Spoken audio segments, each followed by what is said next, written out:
Õpime keelt malai. Tunni teema, köögitoimingud. Sediakan. Ette valmistada. Masak. Süüa tegema. Potong. Lõikama. Cincang. Hakkima. Hiris. Viilutama. Kupas. Koorima. Basuh.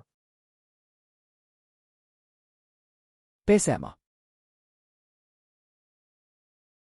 Bilas. Loputama. Keringkan. Kuivatama. Rebus. Keetma. Goreng. Praadima. Bakar. Küpsetama. Panggang. Grillima. Kukus. Aurutama. Kacau. Segama. Campur. Kokku segama. Tuang. Valama. Tambah. Lisama. Panaskan. Soojendama. Sejukkan. Jahutama. Hidangkan.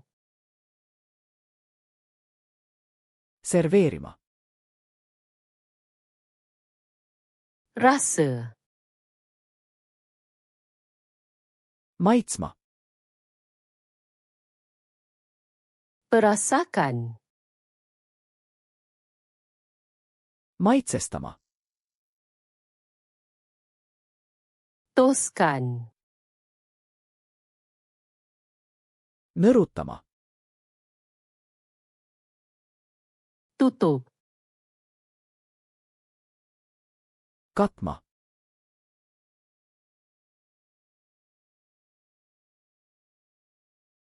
Basuh.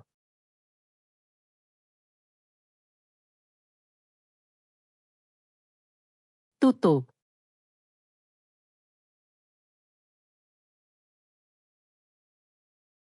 Tambah. Kas soovite neid sõnu igaveseks meelde jätta? Minge aadressile flashcards.com ja harjutage seda ning tuhandeid teisi pakke täiesti tasuta. Link on kirjelduses.